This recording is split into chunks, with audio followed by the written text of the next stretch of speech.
Bonjour et merci de nous retrouver pour la Foi prise au mot, votre rendez-vous de formation et de réflexion sur KTO.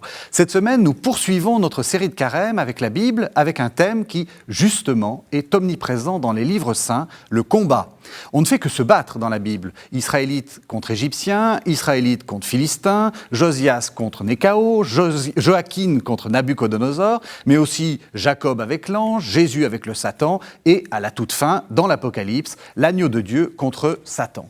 Si ces combats sont réels, ils ont évidemment une dimension théologique. Dieu a en effet fait le choix de ne pas s'imposer et il laisse à chacun de nous la tâche de prendre part à l'éternel assaut contre le mal, mais aussi peut-être contre nous-mêmes. Alors, comment sortir vainqueur du combat spirituel ? Telle est la question que je vais poser à mes deux invités. Père Jean-Baptiste Arnaud, bonsoir. Bonsoir. Vous êtes curé de Saint-Louis-en-l'Île, à Paris. Vous êtes également enseignant au Collège des Bernardins et vous êtes aussi formateur au Séminaire de Paris. Vous avez de nombreuses casquettes. Et puis, on se retrouve encore une fois. Père Potet, bonjour, bonsoir. Voilà, vous nous accompagnez pendant toute cette série de carême et vous êtes toujours curé de Saint-Philippe-du-Roule à Paris.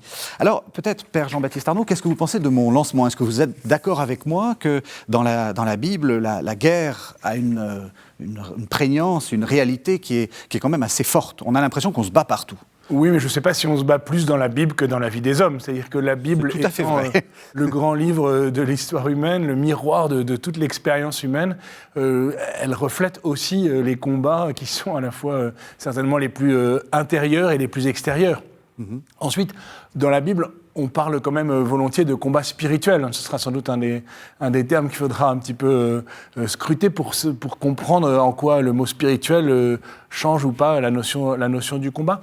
Mais surtout, ce qui me semble important de dire pour commencer, c'est qu'il n'y a pas de guerre sainte dans la Bible, puisque le combat est toujours celui de Dieu, et que toute la Bible, au fond, c'est une grande histoire, un grand chemin pour entrer dans le combat de Dieu. C'est d'ailleurs ce qu'on dit pendant le carême en ce moment, tous les jours au laude. Le premier mot de la liturgie de l'Église, chaque matin, les yeux fixés sur Jésus-Christ, entrons dans le combat de Dieu. Et ça change évidemment la perspective de savoir si on entre dans le combat de quelqu'un d'autre, le combat de Dieu, si on combat contre quelqu'un, si on combat pour quelqu'un aussi. Voilà, on pourra sans doute reprendre ces éléments-là, mais c'est pas un combat comme les autres, quoi. Quand on lit la Bible, il faut pas s'attendre à des batailles malheureusement, on pourrait dire tristement ordinaire ou tristement sordide. C'est vraiment un combat d'un autre ordre qu'il faut aller explorer. On va revenir là-dessus, mais quand même, ce que vous avez dit, il n'y a pas de guerre sainte. Et la conquête de la terre promise ?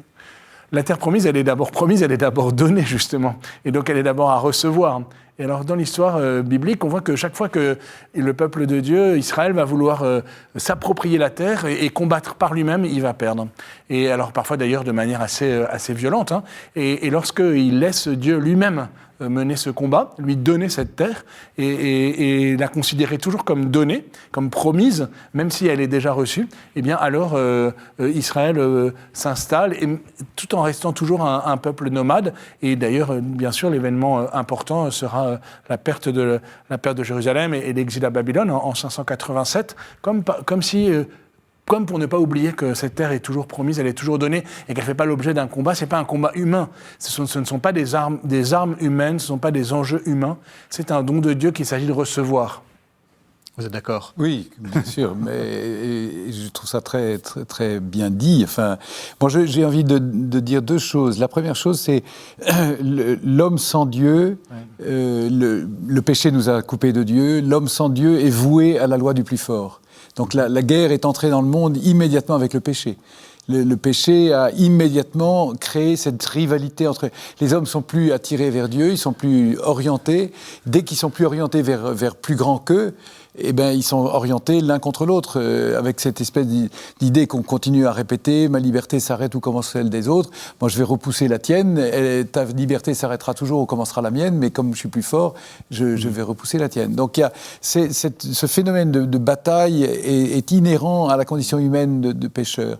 Et je vous rejoins pour dire, si la Bible, si Dieu se révèle à travers l'histoire des hommes, l'histoire des hommes qui est constituée par cette guerre permanente, en fait, et cette situation de bataille permanente, Dieu nous apprend la vie, Dieu se révèle à travers notre propre histoire. Et justement, par exemple, en nous montrant que quand on se bat avec nos propres armes, quand on se bat pour posséder quelque chose, quand on se bat pour dominer, on est toujours perdant au bout du compte. Et ça, c'est une conclusion magnifique, parce que... Et on aurait pu dire en commençant que la Bible ne commence pas par un combat. C'est vrai. Elle commence par un don, par la bonté de la création. Oui. Là où justement beaucoup d'autres récits de création, que ce soit dans les récits mésopotamiens, égyptiens, commencent, ou même dans la mythologie grecque, commencent par un combat, une violence entre les dieux. La Bible commence par la première page, les premiers récits de la Genèse, eh bien c'est Dieu vit que cela était bon, et la parole de Dieu est une parole non violente qui vient apaiser le chaos initial ou la menace qui planait sur les eaux. Et la parole de Dieu, lumineuse, apaisante, nous fait entrer d'abord dans ce don premier. Et ensuite, tout le combat de la Bible, qui commence avec le premier péché dont vous parliez, Père, à l'instant, ça va être de consentir à ce don. Et c'est ça qui est difficile, et ça qui est douloureux, et qui va provoquer une guerre parce qu'il y a beaucoup d'opposition.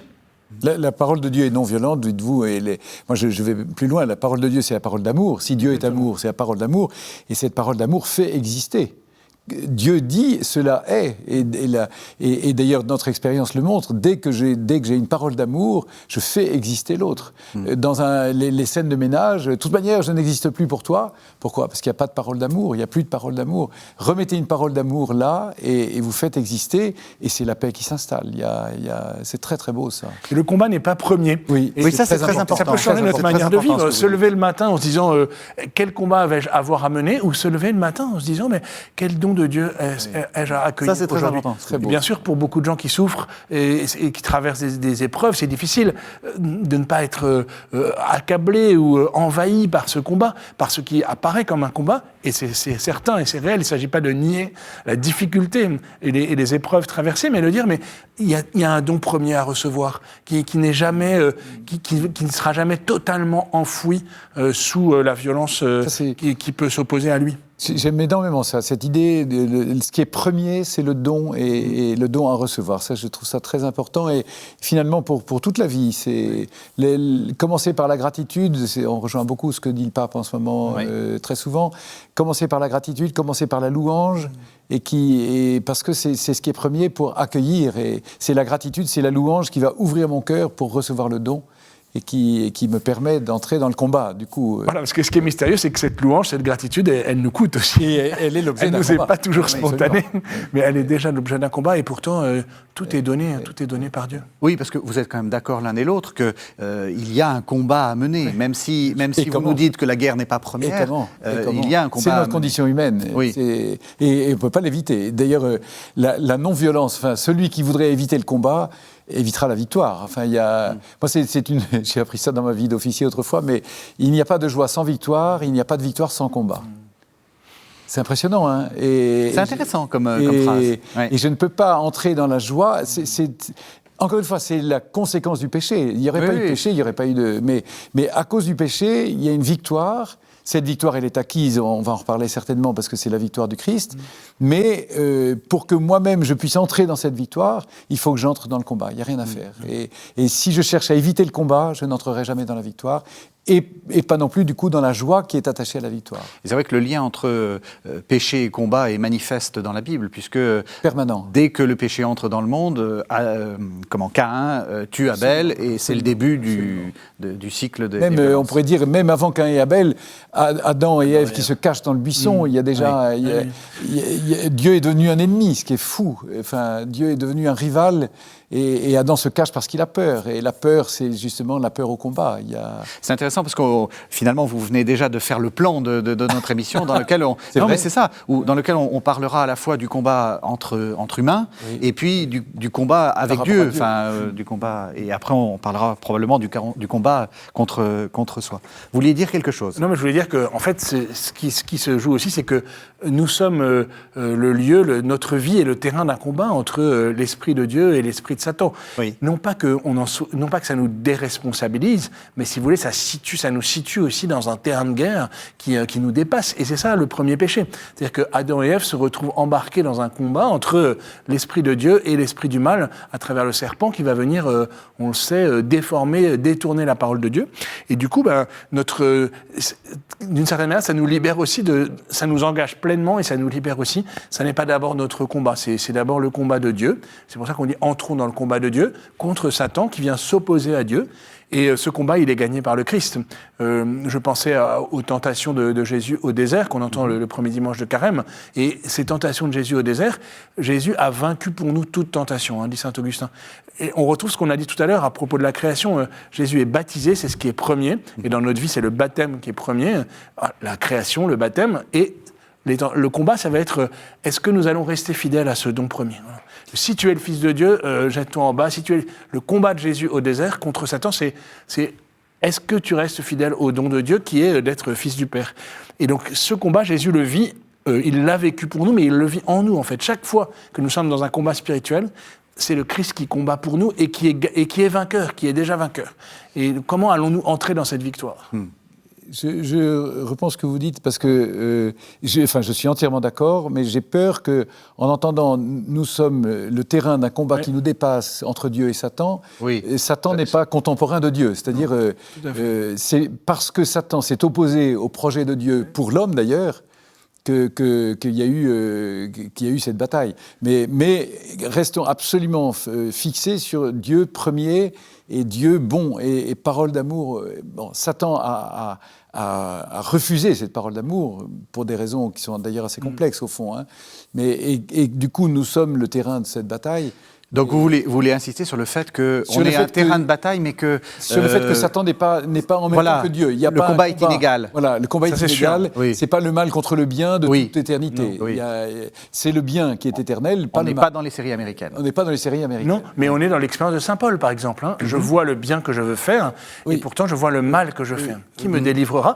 Et seul Dieu peut me délivrer, et il m'a déjà délivré en réalité. Mais à moi d'entrer dans cette victoire. C'est-à-dire que ce combat, il va se jouer aussi dans ce que la tradition spirituelle appelle le discernement des esprits.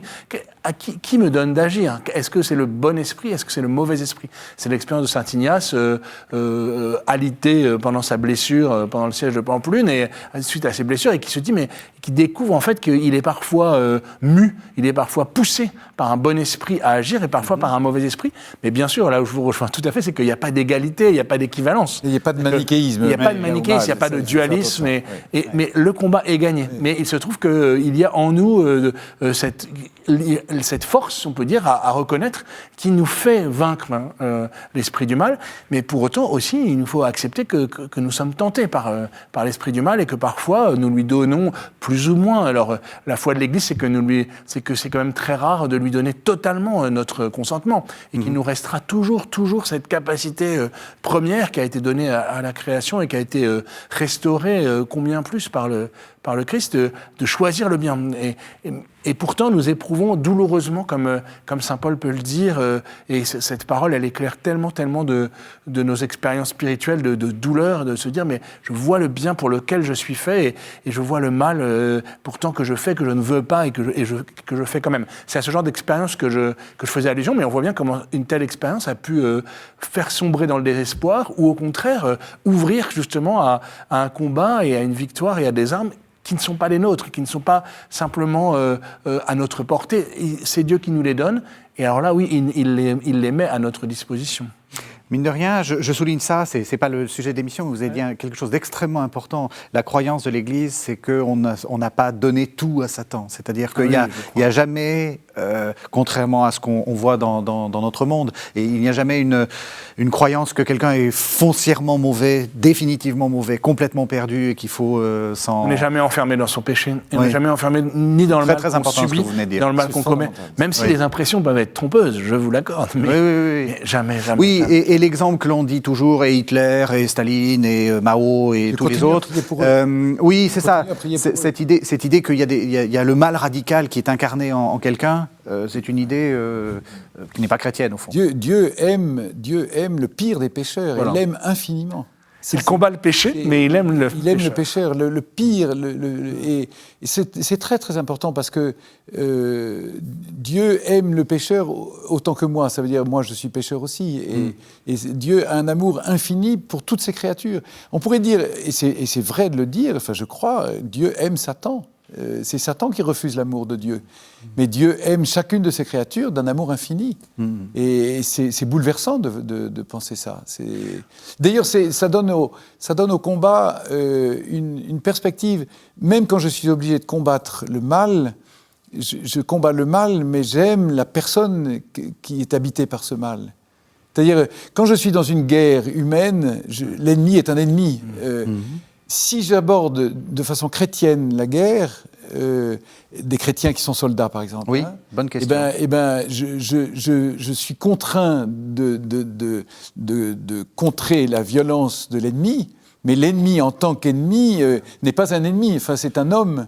Et c'est un homme que je suis quelquefois contraint de neutraliser. Mais c'est un homme aimé par Dieu, donc que Dieu me demande d'aimer. Et le respect des ennemis, le respect du vaincu, le respect ça c'est d'ailleurs c'est la vision chrétienne peu à peu qui va s'imprégner dans la notion de guerre. Oui. Et qui va transformer la guerre, qui va humaniser. Enfin, le droit de l'ennemi, les prisonniers. Exactement. C'est tandis que la guerre humaine en dehors de Dieu, c'est une guerre frontale d'un bien contre un mal, qui est un ennemi contre un ennemi. Et donc ça change vraiment la perspective de regarder comment Dieu aime. Vous voyez, même dans les histoires atroces qu'on connaît aujourd'hui de terrorisme, le pire des terroristes, c'est une personne aimée de Dieu. Jésus est mort pour lui. Et donc je n'ai pas le droit de désespérer de quiconque. Et surtout pas de le condamner. Et surtout pas de le condamner. Condamner ses actions, évidemment. Humainement, bien entendu. Mais la personne elle-même. Le placer en enfer. Absolument, absolument. Et je continue de prier pour Judas, je continue de prier pour Staline, je continue de prier pour le pire des pécheurs, pour les assassins qui aujourd'hui assassinent de façon aveugle. Je prie pour eux parce que je continue de porter l'espérance qu'ils sont sauvés par Dieu. Comment, à quel moment, je ne sais pas, mais ça fait partie quand même de ma manière d'envisager le combat, qui est un combat contre le mal, la puissance du mal, personnisé en Satan, mais pas contre des personnes qui seraient mauvaises en tant que telles. Ça, c'est quand même la grande leçon de la Bible et de l'histoire sainte, pour reprendre aussi la question que vous nous posiez au début. C'est-à-dire que c'est un combat. S'il y a violence dans la Bible, et il y a bien une violence, et elle est l'image de la violence de notre propre cœur, on l'a déjà dit, mais c'est la violence contre le péché. Et Dieu est en guerre contre le péché. Il aime le pécheur, il est en guerre contre le péché, et il nous fait entrer dans cette guerre. Notre combat spirituel, c'est d'entrer dans cette guerre contre le péché, et donc d'accepter aussi de le voir, de le démasquer, de le confesser. On pourra parler aussi sans doute du lien avec le sacrement de réconciliation, le sacrement du pardon comme arme. Mais l'arme, on voit bien dans la Bible comment Dieu, je pense au livre de Josué, on dit que le peuple entre en terre promise, va affronter un tas d'ennemis, prendre des villes et pratiquement exterminer tout le monde. Et à la fin du livre, tous ceux qui sont censés être morts sont encore là. Le texte biblique drôle. Lui-même nous met sur la piste pour nous dire il y a une autre lecture, qui n'est pas de dire non, c'est une image, etc. Il y a bien un combat, il y a bien une violence. Il ne faut pas la nier. Ce serait trop facile de dire que c'était... vous savez, l'Église se méfie beaucoup de cette tentation d'opposer l'Ancien et le Nouveau Testament à Dieu violent et enfin à Dieu amour. Ça n'est pas vrai. Dieu est amour du début à la fin de la Bible. Mais en même temps, il est aussi en guerre contre le péché du début à la fin. Cette guerre, elle est déjà gagnée par le Christ, on pourrait dire de toute éternité. Mais peu à peu, l'histoire sainte permet d'y entrer. C'est ça qui est fascinant, c'est l'histoire des hommes. Dieu nous enseigne à travers l'histoire des hommes.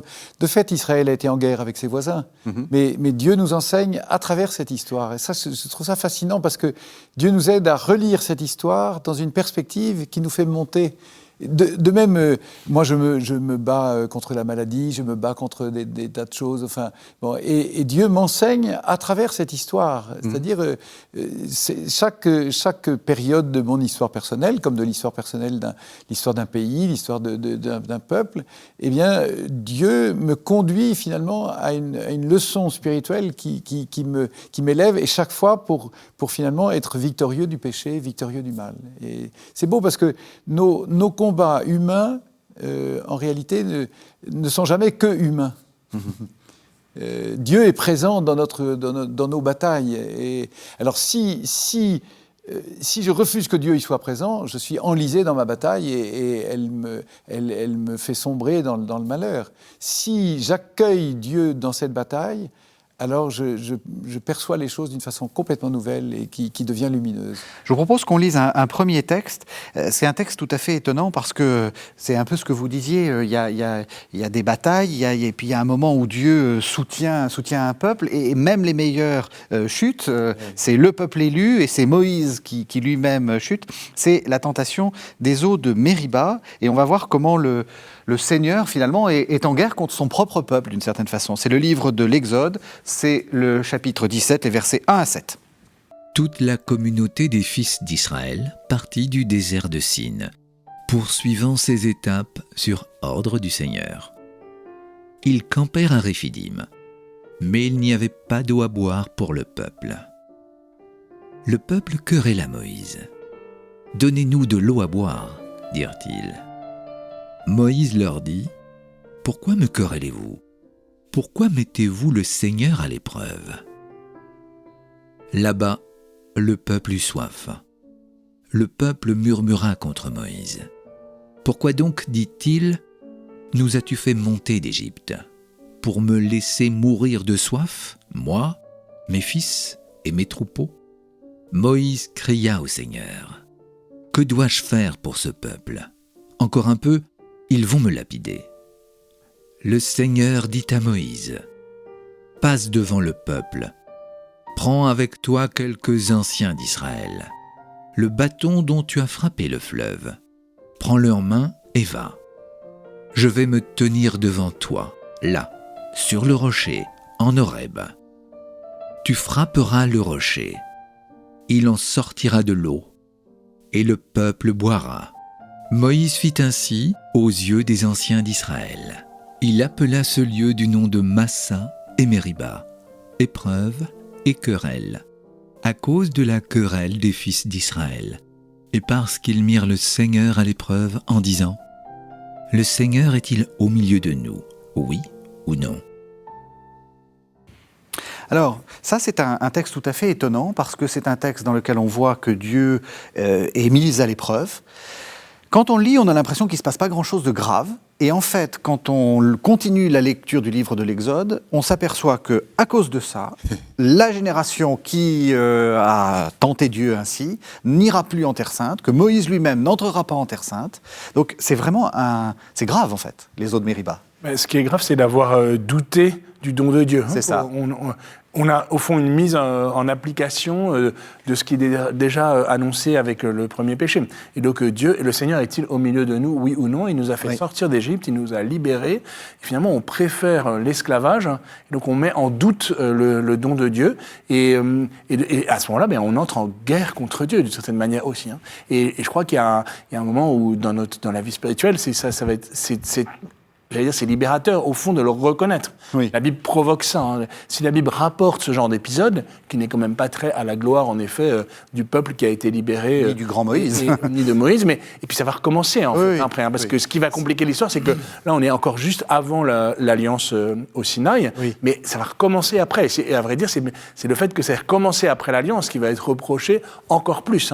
Et de manière, au fond, même assez mystérieuse. On ne sait pas, comme vous dites, on ne sait pas exactement ce qui se passe, mais on sait que c'est dans le cœur du peuple que va naître en fait cette remise en cause du don de Dieu et de Dieu lui-même finalement. Voilà. Le Seigneur est-il au milieu de nous ? Mais ce que je trouve très beau, tout de même, c'est que la Bible rapporte ça, vraiment, et que ça nous permet, nous, de dire ça, d'oser dire ça à Dieu. Et Jésus lui-même, sur la croix, dira, ce psaume, nous le savons bien, « Mon Dieu, pourquoi m'as-tu abandonné ?» On n'est pas très très loin, en fait, quand même. Et le fait de pouvoir le dire, c'est encore dire à Dieu, mais je compte encore sur toi. Et que d'une certaine façon, même s'il y a remise en cause de Dieu lui-même, Dieu, il fait le miracle. Exactement. Il finit par pardonner l'eau quand même. Comme la manne et comme... voilà. Sa bonté surabondante. Quoi. Mais c'est très important parce que en fait, le péché se ramène toujours à ça.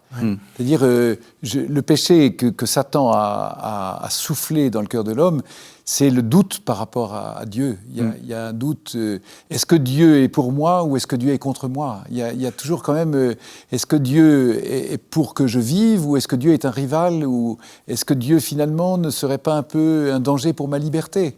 Et il y a toujours cette bataille permanente. Et je saute dans le Nouveau Testament, mais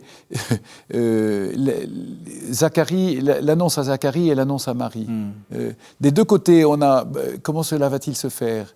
Mais d'un côté, Zacharie, qui est l'expression d'un doute, finalement, quand même, et Zacharie, finalement, un peu comme Moïse n'entrera pas en terre promise, Zacharie aura sa réponse par le mutisme jusqu'à la naissance de Jean-Baptiste. Tandis que la Vierge Marie pose la question non pas comme un doute, mais comme une disponibilité. Comment cela va-t-il se faire ? Qu'est-ce que je dois faire pour ? Ne crains pas, l'Esprit viendra sur... Alors je suis la servante du Seigneur. Et en fait, elle est elle aussi dans le combat spirituel.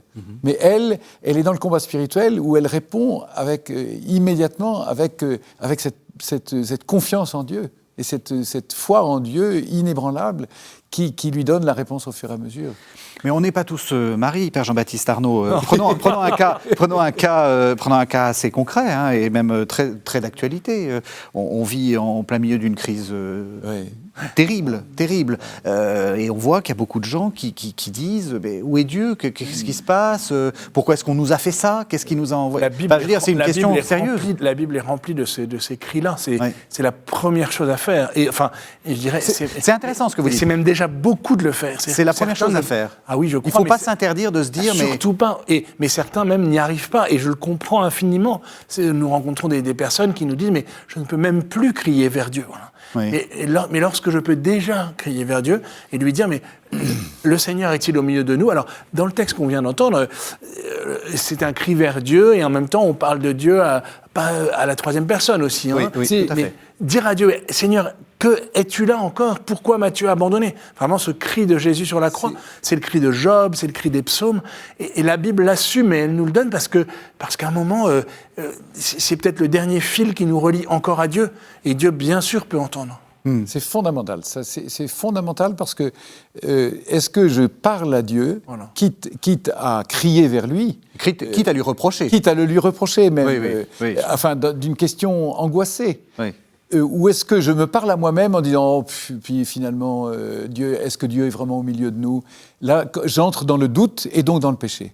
Il y a autre chose est de poser une question à Dieu, et une question grave, anxieuse, angoissée, qui est un cri, qui est un cri de douleur. Autre chose est de me renfermer sur moi-même, ce que Satan aimerait beaucoup. Et Satan est toujours là pour essayer de refermer le truc, pour dire mais tu vois bien que Dieu ne te répond pas, arrête, c'est totalement vain. Alors là, j'entre dans le désespoir parce que je suis fermé au don de Dieu. Et ça, dans le combat, c'est fondamental. Et vous faites bien de souligner que dans la Bible, on est constamment dans cette question. De quelle manière est-ce que je pose cette question ? Est-ce que je pose la question à Dieu ou est-ce que entre nous on discute et on commence à murmurer entre nous ? Oui, murmurer, c'est ça ce qui est le murmure d'Israël au désert, critique en fait. Exactement. C'est le fait de murmurer, et on chuchoter sans parler vraiment. Exactement. Et on s'enferme dans cette espèce d'absence de Dieu qui est catastrophique pour nous, quoi. Après, il y a quand même sans doute une distinction la question que vous me posez de comment vivre le combat que peut représenter non seulement la maladie, la pandémie que nous traversons, mais aussi toutes les conséquences qu'elle peut avoir. Il faut quand même bien distinguer dans le combat spirituel dont on parle depuis tout à l'heure. Il y a un combat au fond qui engage notre responsabilité parce que nous-mêmes nous mettons en guerre contre Dieu. C'est le péché. Puis il y a un combat aussi, l'Église est très claire là-dessus, dont nous sommes victimes vraiment, souffrir d'une maladie, souffrir d'une crise l'Église de mille manières, enfin, être vraiment... Et alors, évidemment, dans les deux cas, on peut crier vers Dieu, je n'en peux plus. Nous rencontrons des personnes qui n'en peuvent plus de leur péché, et au fond, nous en sommes tous là, à crier vers Dieu, quand me délivreras-tu de ce péché? Bon, mais le Seigneur, il nous dit aussi, regarde ce que tu as à faire. Mais il y a aussi un moment où c'est l'injustice totale. Et la Bible assume bien les deux, si vous voulez. Et va avec Job, vous parliez dans votre introduction tout à l'heure du roi Josias, avec le serviteur souffrant d'Isaïe, enfin, on voit bien qu'il y a bien une injustice aussi, qui fait crier vers Dieu d'autant plus. C'est très, très, très beau, et je reviens à la crise d'aujourd'hui, c'est très important, parce qu'il y a à la fois le combat spirituel, vraiment spirituel, qui me fait grandir au fond, et puis à la fois le combat très concret contre le virus, contre les conséquences du virus. C'est ce que vous disiez des militaires, d'une certaine façon. Enfin, on peut se lamenter contre la guerre, mais en même temps, il y a un moment où il faut prendre les armes. Et la façon dont je vais combattre est totalement conditionnée par ma situation spirituelle. Par exemple, aujourd'hui, on a, au nom de l'humanité, au nom du refus de la mort, on finit par avoir des décisions inhumaines. Oui. Et donc, on est tous d'accord pour combattre la crise, mais selon la perspective qu'on a, on n'a plus du tout les mêmes manières de se battre, parce qu'on n'a plus les mêmes perspectives. Ou bien, on veut sauvegarder la vie à tout prix, mais dans une vision possessive de la vie. Oui, presque comptable. Presque comptable. Il ne faut pas que le nombre de morts augmente. Exactement. Et du coup, on est enfermé dans une espèce de politique qui se mord la queue. Ou bien, on combat contre le virus, ses conséquences, mais il y a une décision à prendre qui est l'humanité. Comment sauvegarder l'humanité des étudiants qui sont en difficulté, des malades dans les maisons de repos, des personnes âgées, etc. Enfin, vous voyez. Et selon la perspective qu'on a du combat spirituel, on n'a pas du tout la même manière d'aborder la chose. Et je pense que c'est notre monde, aujourd'hui, malheureusement sans Dieu, s'enferme dans la loi du plus fort dont on avait parlé au début. Et la loi du plus fort, c'est la science contre la mort, mais il y a un combat finalement assez inégal là-dedans. Vous disiez que c'était légitime de se battre contre Dieu. Alors là, non, attendez. Non, de crier vers Dieu. De crier vers Dieu, non, mais même de se battre contre bien Dieu. Sûr, oui. On peut le dire, oui. Bah, attendez, vous savez, on va lancer un autre texte, vous allez voir. Je vous propose qu'on voit le texte qu'on écoute plus exactement le texte de la Genèse. C'est le chapitre 32, les versets 23 à 31. C'est le combat de Jacob contre l'ange. Et peut-être contre Dieu. Cette même nuit, il se leva, prit ses 2 femmes, ses 2 servantes, ses 11 enfants, et il passa le gué du Yabok. Il les prit et leur fit passer le torrent. Puis il fit passer ce qui lui appartenait. Et Jacob resta seul. Un homme se roula avec lui dans la poussière jusqu'au lever de l'aurore. Il vit qu'il ne pouvait l'emporter sur lui. Il heurta Jacob à la courbe du fémur qui se déboîta alors qu'il roulait avec lui dans la poussière. Il lui dit « Laisse-moi, car l'aurore s'est levée. »« Je ne te laisserai pas, répondit-il, que tu ne m'aies béni. » Il lui dit « Quel est ton nom ?»« Jacob, répondit-il. » Il reprit « On ne t'appellera plus Jacob, mais Israël, car tu as lutté avec Dieu et avec les hommes, et tu l'as emporté. » Jacob lui demanda « De grâce, indique-moi ton nom. » « Et pourquoi, dit-il, me demandes-tu mon nom ?» Là même, il le bénit. Jacob appela ce lieu Péniel, c'est-à-dire « face de Dieu », car j'ai vu Dieu face à face, et ma vie a été sauve. Alors ça, c'est un texte qui mérite une petite explication quand même, parce que en fait, on y voit un combat avec l'ange, donc on se demande qui est l'ange, pourquoi Jacob a à combattre. Expliquez-nous un peu le texte. Ouais, en tout cas, c'est un texte qui a suscité vraiment beaucoup d'interprétations de tous ordres, mais on s'est demandé vraiment contre qui Jacob combat-il. Alors, quand on regarde l'histoire de la Genèse, on peut même se demander si ce n'était pas contre son frère, peut-être, Ésaü, contre lui-même. Et puis finalement, on comprend que c'est contre Dieu, mais sans doute que toutes ces dimensions sont présentes et rentrent en ligne de compte. Hein. Une part mystérieuse, c'est l'adversaire mystérieux. Mais au fond, moi, ce qui me touche toujours beaucoup dans ce récit, c'est que finalement, c'est non seulement un combat contre, mais c'est aussi un combat pour entrer dans la volonté de Dieu, pour entrer dans la bénédiction de Dieu, pas seulement parce que Jacob l'a voulu, c'est déjà beaucoup, mais aussi parce que Dieu lui donne, et parce que Dieu lui fait découvrir à travers la marque qu'il fait, même dans sa propre chair, que c'est dans sa faiblesse aussi que la grâce de Dieu va pouvoir se donner. Ça sera l'expérience à nouveau de saint Paul, hein, mais voilà, ma puissance se déploie dans ta faiblesse. Mais je crois vraiment qu'il ne faut pas répondre trop vite. Oui, garder cette part de mystère qui intègre aussi toutes les dimensions, parce qu'on voit bien que dans notre propre vie, le combat spirituel, parfois, c'est d'être en lutte contre nous-mêmes, contre d'autres personnes, intérieurement au moins, et finalement contre Dieu, mais et à un moment de choisir, au fond, que c'est un combat aussi pour une réconciliation, pour une paix, pour une vérité plus grande, pour un don plus grand, quoi. Mais vous êtes d'accord pour dire que c'est le texte phare, si on peut dire, pour parler du combat spirituel. Je veux dire, si un jour quelqu'un veut méditer sur le combat spirituel, qu'il prenne ce texte. Oui, mais ça demande une explication. Parce que quelqu'un qui aborde ce texte-là sans explication, sans contexte, on est un peu paumé. Enfin, c'est ça. C'est parce que c'est très, très mystérieux quand même. Hein, moi, j'aime bien souligner le mot « contre ». Est-ce que je me bats contre ou est-ce que je me bats contre, tout contre? C'est-à-dire, et le combat spirituel, je vais passer du contre opposition au contre pour m'appuyer sur. Vous voyez, comme un petit enfant contre sa mère. Et le contre change de perspective complètement. Et là, Jacob, au début, s'oppose. On ne sait pas très bien, effectivement, si c'est à son frère, à lui-même, à Dieu. Il est en opposition. Et puis Jacob, il aura sa bénédiction et il repart en boitant, mais finalement, on va découvrir à la suite, il s'appuie sur Dieu. Et exactement comme saint Paul, vous le disiez, je découvre que c'est dans ma faiblesse que Dieu va manifester sa puissance. Et c'est très beau ça, parce que au fond, c'est vraiment l'histoire de notre vie, de petit à petit diminuer pour que lui prenne la place et que peu à peu, je m'appuie sur lui. Et ça, je crois que c'est vraiment l'objet du combat. L'objet du combat spirituel, c'est d'apprendre à s'appuyer sur lui et non plus de s'opposer. C'est d'ailleurs ce que montre la très belle peinture de Delacroix qui est à Saint-Sulpice, où on voit que Jacob est à la tête baissée, et l'ange ne fait que finalement... repoussé, et il ne se bat pas, lui. C'est là que... c'est très important de dire que le combat spirituel, au fond, nous fait entrer dans une perspective divine. Dieu ne se bat pas avec les armes humaines. Dieu répond par l'amour à la violence.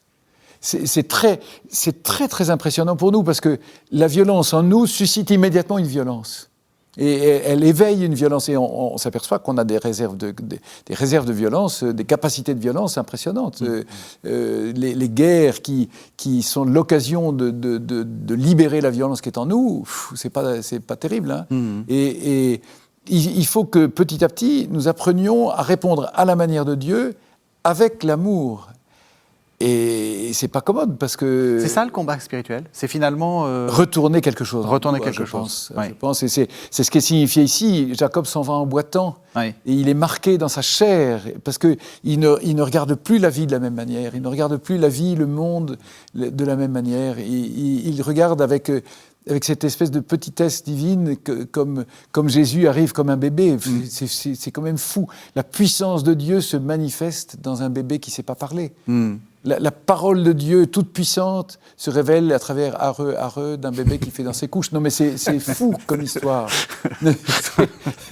Et c'est la puissance de Dieu qui abat Satan. Je vous ferai revenir pour Noël, parce que là, vous avez un sermon de Noël qui est tout à fait au point. Vous voulez dire quelque chose, Père Arnaud? Je voulais dire que cette puissance d'amour qui répond à la violence de notre cœur, il faut d'abord l'accueillir pour nous. Nous avons à l'accueillir pour nous. Dans ce cri dont on parlait tout à l'heure, à un moment, la seule manière, au fond, c'est de se laisser aimer par Dieu, mais que c'est difficile, très souvent. Et Et alors, on va pouvoir, nous aussi, entrer dans cette logique de l'amour qui fait que c'est pas seulement je ne réponds pas à la violence parce que je me crispe pour pas répondre et que je me fige. Mais c'est que vraiment, la réponse à la violence, c'est l'amour, c'est-à-dire c'est le don de la vie. Alors vraiment, on peut penser au témoignage des martyrs, on peut penser et puis bien sûr à l'évangile lui-même, à la passion, le récit de la passion qui est si violent, la violence qui se déchaîne contre Jésus. Vous parliez déjà au fond de la réponse qu'est la naissance de Jésus face à la violence d'Hérode, mais avec le massacre des innocents. Enfin, le contexte de la naissance de Jésus est très violent en réalité, c'est un drame. Et la passion, combien plus encore. Et Jésus répond non pas de manière impassible, comme si rien ne l'atteignait, au contraire, il répond par l'amour. Père, pardonne-leur, ils ne savent pas ce qu'ils font, et il répond vraiment par ce don d'amour qu'il a déjà accompli par le jeudi saint, bien sûr, déjà en donnant sa vie pour les pécheurs, pour ceux qui ne l'aiment pas. Et on a ce tableau jusqu'à la fin du monde, le bon larron qui s'ouvre à cette puissance de l'amour et en confessant son péché, puis de l'autre côté le mauvais larron qui se ferme et qui continue à tenter Dieu. Mais si t'es Dieu, descends de la croix et sauve-nous avec. Et il y a finalement cette tentation, tu ne tenteras pas le Seigneur ton Dieu. C'est une tentation permanente de mettre Dieu à l'épreuve, parce que est-ce que Dieu va être suffisamment puissant pour répondre à mon problème ? Est-ce que Dieu réellement prend mon parti ? Parce que je suis toujours centré sur moi. Est-ce que moi, je vais prendre le parti de Dieu ? Est-ce que moi, je vais m'adapter, m'ajuster à Dieu ? Quand on dit Joseph est un homme juste, ou ajuster à Dieu. Et le combat spirituel, peu à peu, me fait passer du mauvais au bon larron pour m'ajuster à la volonté de Dieu et non plus m'opposer comme si Dieu avait le devoir de prendre mon parti à moi. Alors, on a bien compris que le combat, c'est donc un changement de perspective, un changement de regard.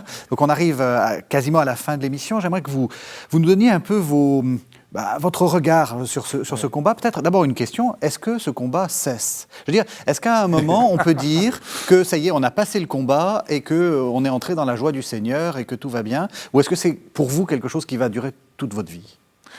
Moi, je suis convaincu que ça va durer toute la vie, mais jusqu'au jour où on dira, si on peut le dire, Père, entre tes mains, je remets mon esprit. Mais au fond, on s'y prépare chaque soir quand même. C'est vrai qu'on peut dire que chaque soir, le combat cesse au sens où on remet notre vie entre les mains de Dieu. Alors parfois, la nuit, il peut se passer des combats aussi, très fortement. On connaît beaucoup de grands saints qui vivaient ces combats-là. On peut penser au curé d'Ars, bien sûr, mais quand même, c'est déjà une préparation au fond à ce que nous allons tous traverser en disant voilà, le combat cesse. Mais cela dit, je crois quand même que dès aujourd'hui, la joie éternelle nous est donnée en prémisse, on le sait bien. Et vous disiez tout à l'heure, Père, qu'il n'y a pas de victoire sans combat, il n'y a pas de joie sans épreuve, on le sait bien. Et dans notre vie, ne voir que le combat, ce serait aussi une tentation de ne pas voir. On a parlé du don initial au début de l'émission, mais ce don, il est chaque jour. Et il est redonné à chaque instant. Et dans notre vie, il y a toujours déjà ces joies éternelles qui sont données en prémisse, que nous goûtons déjà. Alors on peut parler de l'Eucharistie, mais on peut parler bien sûr d'une rencontre vraie, etc. Du moment où on sent, comme vous disiez aussi à l'instant, qu'on est ajusté vraiment. Il y a des instants de la vie où on sent qu'on est pleinement là. C'est souvent lié, je trouve, à des personnes, en fait, à des rencontres qui nous donnent cette paix. Et puis, et ce don, on risque toujours de le perdre, de l'oublier, il est fragile, ou de se l'approprier en fait aussi. Et là, le combat reprend, et en effet, je crois, il ne cesse pas. C'est très mystérieux parce que Dieu s'adapte aussi au tempérament des personnes. Parce qu'on voit des personnes qui sont très apaisées au fond de leur vie, à la fin de leur vie. On pense à des vieux moines, à des vieilles religieuses ou des grands-parents qui sont apaisés dans leur... Mais en fait, ça ne veut pas dire qu'ils ne se battent pas à l'intérieur. C'est ça. On ne voit que l'extérieur. À l'intérieur, on s'aperçoit souvent, quand on s'approche un peu, qu'il y a encore des batailles très très fortes et très puissantes, et qui quelquefois se manifestent jusqu'aux derniers instants de la vie. Et c'est pas signe de sainteté ou de pas sainteté. Il faut surtout faire très attention de pas. Il y a des gens qui sont torturés jusqu'au bout. C'est pas pour ça qu'ils sont pas saints. Et l'inverse. Et l'inverse, voilà. Exactement. Des gens qui sont très paisibles, apparemment, mais qui en réalité sont pas saints. Sont pas plus saints. Ça, c'est le mystère de Dieu. C'est très très important de dire il y a le déjà et pas encore. Je suis déjà dans la vie éternelle, donc déjà avec une certaine joie qui je crois, enfin c'est notre expérience qui grandit à mesure qu'on avance un peu dans la vie. Oui, il y a quand même des étapes et une progression quand même. La vieillesse nous apaise. Enfin, moi je pense pas que je sois encore vraiment vieux, mais quand même on prend de l'âge. Mais est-ce que vous êtes toujours tenté de tenter Dieu ? Parce que on a dit que c'était le début finalement. Mais vous voyez ce que je veux dire ? Ça pèse, je pense. Est-ce que c'est pas quelque chose qui est très important ? Il y a quand même une habitude en théologie, on dirait un habitus, mais il y a quand même quelque chose qui est spontanément un pli de l'âme qui fait que petit à petit on s'ajuste et donc on est moins tenté de... Vous avez moins envie tout le temps de vous dire valide ce que je fais, fais-moi un signe. Oui, en passant par certains moments, on apprend à se laisser faire, on apprend à se laisser conduire, on apprend et c'est très heureux ça, c'est très gratifiant je trouve. Et puis on affine aussi le dialogue avec Dieu, c'est-à-dire que sans cesse on lui parle. Et l'expérience de la vie, l'expérience par exemple d'avoir perdu des êtres chers, d'avoir traversé des épreuves difficiles, pour nous, pour d'autres, d'avoir accompagné des épreuves, des combats qui nous paraissent vraiment très injustes ou très insurmontables, c'est sûr, nous aide à affiner, à approfondir ce dialogue avec Dieu qui est parfois très obscur et toujours balbutiant, mais quand même je ne cesse de lui parler, de lui dire mais que veux-tu, Seigneur ? Qu'est-ce que je dois comprendre ?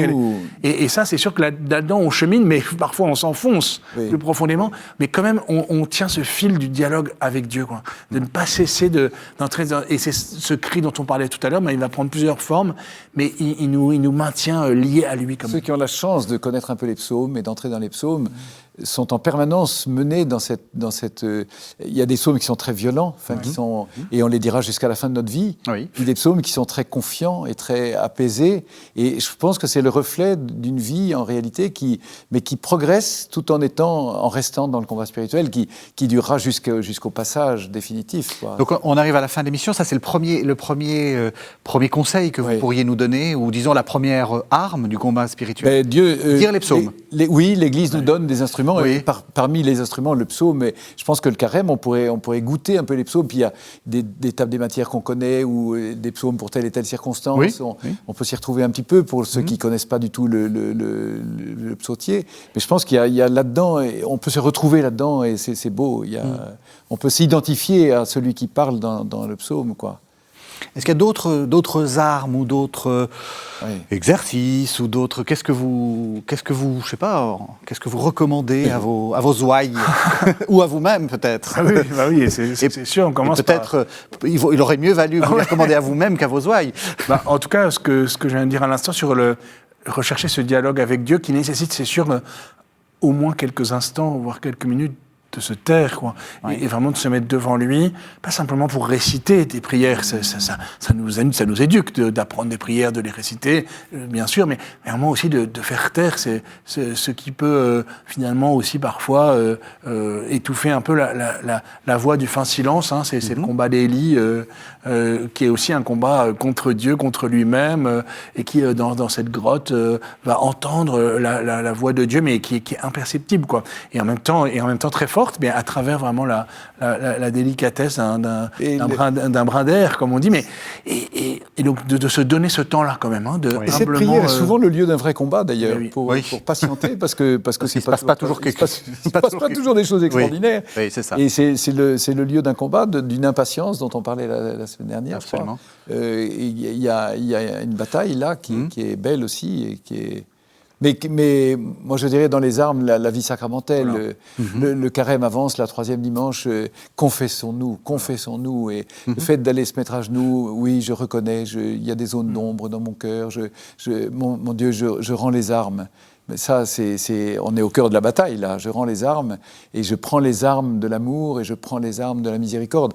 Ça, et c'est très concrètement à travers le sacrement de la réconciliation, là. C'est sûr que recevoir cette parole, je te pardonne tous tes péchés, hein, qui est vraiment, c'est l'arme ultime, si je puis dire. L'arme fatale. Mais c'est pas de la magie, c'est-à-dire que parfois on va croire qu'un beau...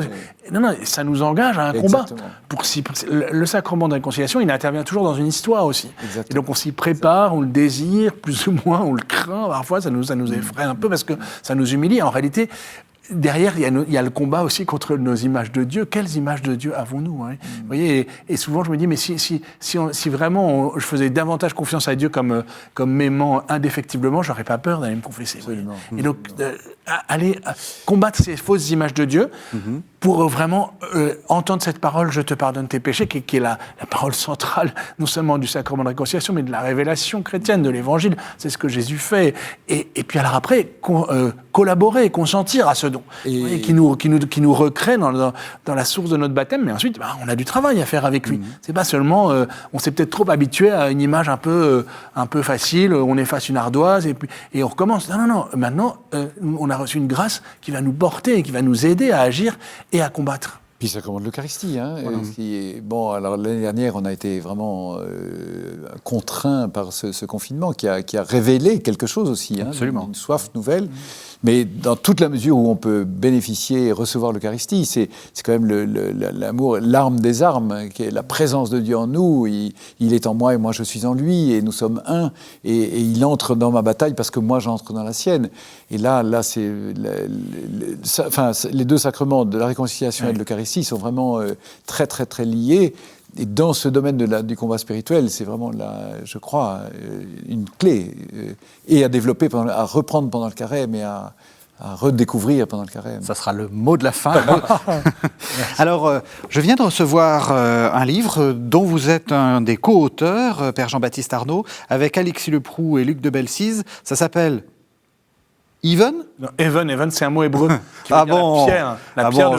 La pierre qu'ont rejetée les bâtisseurs est devenue la pierre d'angle. J'ai eu peur que vous ayez cédé à un anglicisme coupable. Donc Even, une école de la parole au service de la liberté aux éditions Salvator. D'un mot, dites-nous de quoi il s'agit.